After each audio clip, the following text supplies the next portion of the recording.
really proud of our staff and players for the season we put together. We, I believe, took a good step. We got off to a really good start, beat an FBS opponent and played really well, and then we got into our conference season, I think, and got off to a good start in the conference season, and we got banged up a little bit, and that's got to be one thing we got to address with our team. We need to develop better depth so we can overcome the adversity, and we know that injuries are part of football and going to be a part of every season. This year we probably had a few more than we'd have liked, and it affected our performance a bit, but that's our job, to improve the current players we have and improve our roster, that we have better depth. But the thing that I was most proud about our guys, so after having a little bit of a tough spot in the season, losing a tough one on the road to Weber State, we came back and won 3 in a row when we knew our backs were against the wall, and we knew that we had to get to 7-4 to be considered for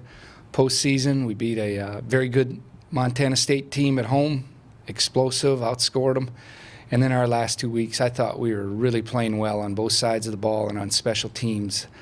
And offensively, we really found the balance that we're looking for the last 2 weeks, and it was good to see. So it gives us good momentum going into the winter season. Yesterday, we were pleased to see that we had a number of guys get recognized for their contributions to our team and our season with first and second team all-conference honors. And so now we move forward and got to keep getting better. What do you say to these seniors that have gone through so much? They've had unbelievable, tumultuous college careers, and they, for every right, deserve to be still playing football. What do you say to those kids just for what they've done to this program? Yeah, we thanked our seniors for what they've contributed in the past 2 years. Transition, we always say, is not easy.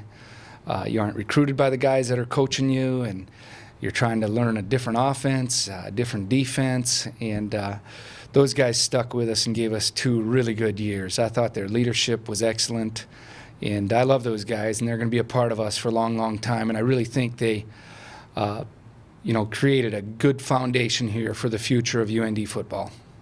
Coach, going back to something you said earlier about when your backs were against the wall the last 3 games and you came out and played the way you did, how pleased are you with not just the expectations that have maybe changed within this program, but the confidence in meeting those expectations? What have you seen from that aspect of it this year, bro? Well, we're a better football team. We figured we were when we got in the meeting room the night before Wyoming. We talked about that, guys. This is a different group and a different team, and then we get to the end of the year where we really needed to win, and we treated them like playoff games. And one thing that I think our guys responded to the year before, too, in our first year of transition here, we played really good football our last 2 weeks of the season. And we've repeated that this year, more riding on it, maybe some pressure, and we were able to execute pretty well on those Saturdays. But the biggest thing that was really pleasing to see was our preparation was really good those weeks. I thought our practices were full of great focus and a lot of energy. I thought our guys put in a lot of time coming in extra to learn the game plan and study the opponents. So really pleased with that, and it's all a learning process, so that will help us down the road. Last offseason, we talked about you guys wanted to get longer at corner. Is there a focus this offseason? This is what we need to really improve with our teams, and we've got to go after. Yeah, we think we got to have better depth in the secondary.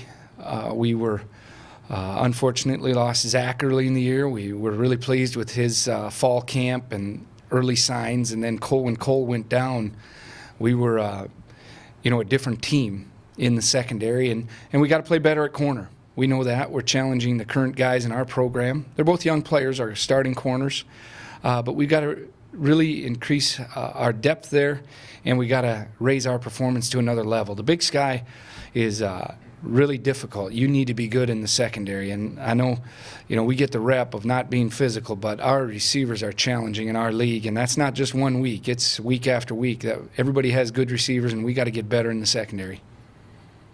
Now that you've had a few days to let it sink in, the selection show on Sunday, do you view it any differently now, or? We're moving on.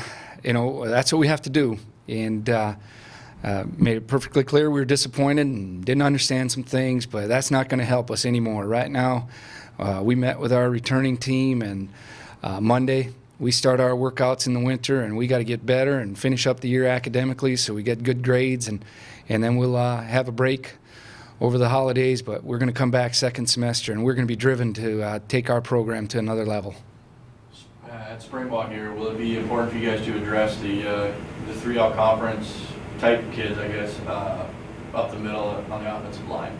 No question. We need to do that, and we've already met with those young men that have to fill those shoes, and we have a number of candidates, but those guys were pretty good for us this year. It made a difference once we moved Sean Meehan from tackle into guard, and Brandon Anderson was a very good player for a long time for us, and Colton was our most improved offensive lineman. And our young guys can use that as motivation. If they work hard, as hard as Colton Bose did, from our last game last year to our first game this year, we feel like we have guys that can make pretty good things happen up front.